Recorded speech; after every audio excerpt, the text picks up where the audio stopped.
నమస్తే అండి. నాకు ఈ సంక్రాంతికి మా అమ్మ నాకు కొత్త మిక్సీ కొనిచ్చారు. దీంట్లో ఒక స్పెషల్ జార్ అయితే ఉంది. దాంట్లో మనం చపాతీ, తురుము, స్లైసెస్ అన్నీ చేసుకోవచ్చు. కానీ ఇప్పుడు నేను చపాతీ ఎలా కలుపుతుందో నేను మీకైతే చూపిస్తున్నాను. చాలా ఈజీ ప్రాసెస్. ఈ వీడియోలో మీరు చూసేయండి. నచ్చితే లైక్ ఇవ్వండి, షేర్ చేయండి. Thank you.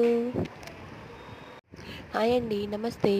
ఈ సంక్రాంతికి మా అమ్మగారు నాకు కొత్త మిక్సీ అయితే కొనిచ్చారు. ఈ మిక్సీలోనే ఒక స్పెషల్ జార్ గురించి మీకు చెప్తాను. దీంట్లో మనము స్లైసెస్, తురుము అండ్ చపాతీ పిండి కూడా కలుపుకోవచ్చు. అయితే ఈ వీడియోలో నేను చపాతీ పిండిని ఎలా ఇది కలుపుతుందో మనం చూపిస్తాను. ఇది అచ్చం మనం చేతితో ఎలా నలుపుకుంటామో అలాగే వస్తుంది, అంటుకోకుండా. చపాతీలు కూడా చాలా సాఫ్ట్గా వస్తాయి. ఒకసారి అయితే ఈ వీడియో చూడండి. నచ్చితే కనుక తప్పకుండా ఒక లైక్ చేయండి.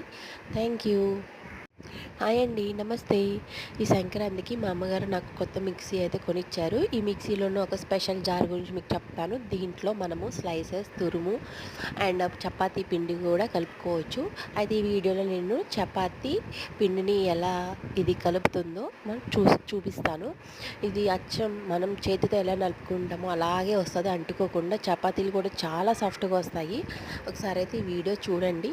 నచ్చితే కనుక తప్పకుండా ఒక లైక్ చేయండి. Thank you. హాయ్ అండి. నమస్తే. ఈ సంక్రాంతికి మా అమ్మగారు నాకు కొత్త మిక్సీ అయితే కొనిచ్చారు. ఈ మిక్సీలోనే ఒక స్పెషల్ జార్ గురించి మీకు చెప్తాను. దీంట్లో మనము స్లైసెస్, తురుము అండ్ చపాతీ పిండి కూడా కలుపుకోవచ్చు.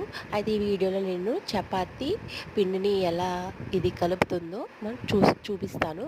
ఇది అచ్చం మనం చేతితో ఎలా నలుపుకుంటామో అలాగే వస్తుంది, అంటుకోకుండా. చపాతీలు కూడా చాలా సాఫ్ట్గా వస్తాయి.